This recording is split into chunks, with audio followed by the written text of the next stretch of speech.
Hi friends, welcome to அடடா kitchen. நம்ம இன்றைக்கி என்ன பார்க்க போகிறோம்னா புளியோதரை செய்கிறது எப்படின்னு தான் பார்க்க போகிறோம்.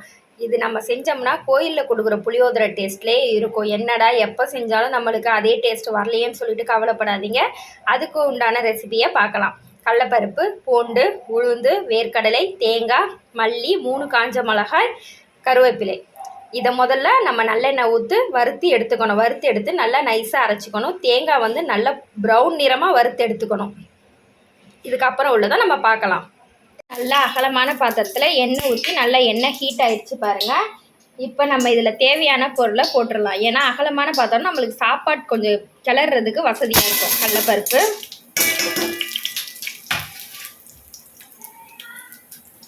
உளுந்து, வேர்க்கடலை, காஞ்ச மிளகாய், பூண்டு, இது எல்லாத்தையும் முதல்ல நம்ம ஃப்ரை பண்ணி எடுத்துக்கலாம். நல்லா ஃப்ரை பண்ணி எடுத்துக்கணும். ரொம்ப ஆயில் விடாதீங்க, ஏன்னா நம்ம அரைக்கும் போது அப்படியே மிக்ஸி கப்பில் ஒட்டிக்கும். அதனால இது வறுக்கிற அளவுக்கு மட்டும் நம்ம லைட்டாக தான் ஆயில் விட்டுக்கணும். நல்லெண்ணெய் விட்டு நம்ம புளியோதரை செஞ்சாவே டேஸ்ட்டாக இருக்கும். அதனால் மோஸ்ட்லி நல்லெண்ணெய் ஊற்றிக்கோங்க புளி சாதம் செய்யும் போது மட்டும்.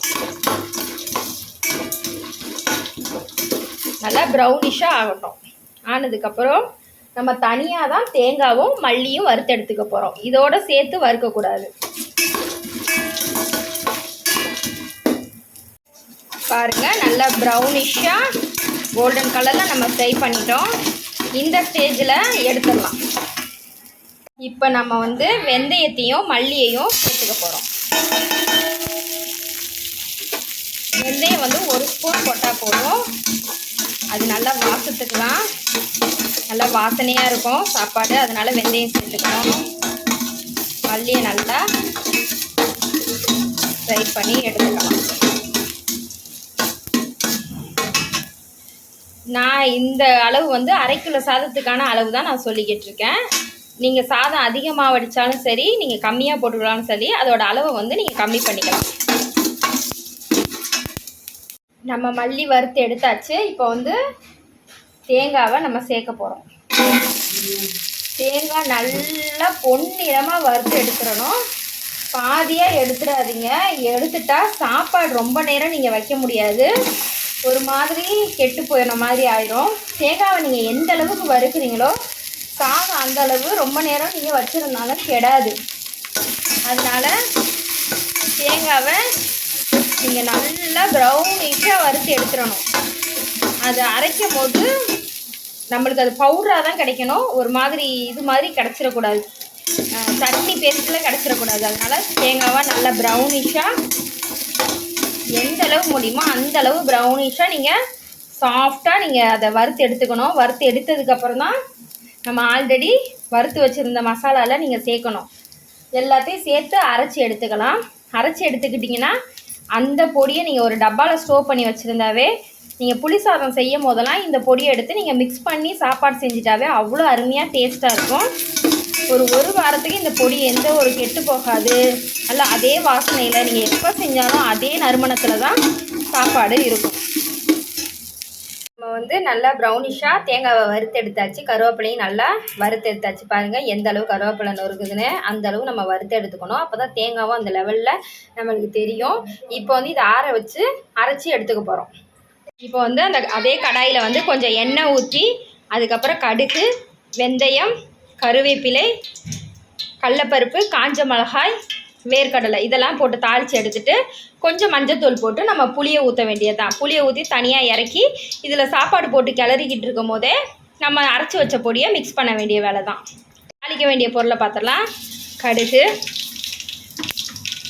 நம்ம ஆல்ரெடி வெந்தயம் நம்ம பொடியிலையும் போட்டிருக்கோம். லைட்டாக போட்டால் போதும் வாசனைக்கு. பொரிஞ்சிச்சு. அதுக்கப்புறம் காஞ்ச மிளகாய், கடலைப்பருப்பு இதெல்லாம் நல்லா சேர்த்துக்கலாம். சேர்த்து நல்லா வறுத்து விட்டுட்டு புளி நான் கரைச்சி வச்சுருக்கேன். அதை அப்படியே மிக்ஸ் பண்ண வேண்டிய வேலை தான். அப்புறம் கொஞ்சம் கருவேப்பிலை நல்லா ஃப்ரை பண்ணி விட்டுட்டு சாதம் வடித்து வச்சுக்கணும். சாதம் வடித்து வச்சிட்டாவே வேலை முடிஞ்சிடும். ஒரு 5 நிமிஷத்தில் நம்ம சாப்பாடு ரெடி பண்ணிடலாம். இல்லை நம்ம புளியை ஊற்ற போகிறோம்.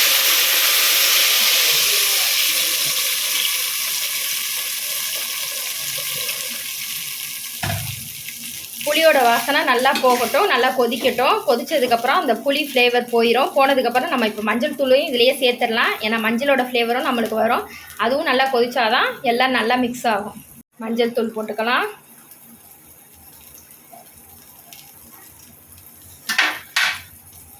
அஞ்சு நிமிஷம் கொதிக்கட்டும். சாப்பாடில் நான் ஆல்ரெடி உப்பு போட்டிருக்கேன். இதுலேயே நம்ம லைட்டாக உப்பு சேர்த்துக்கலாம்.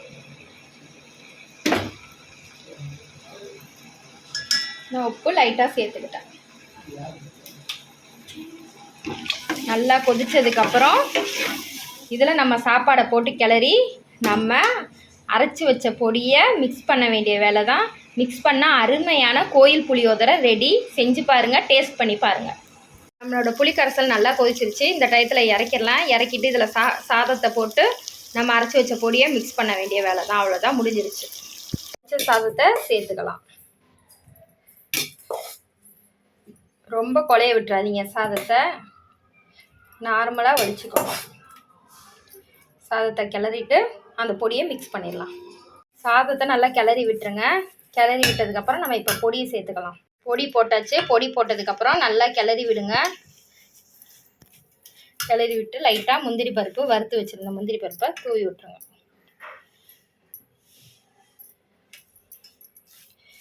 அருமையான கோயில் புளியோதரை ரெடி.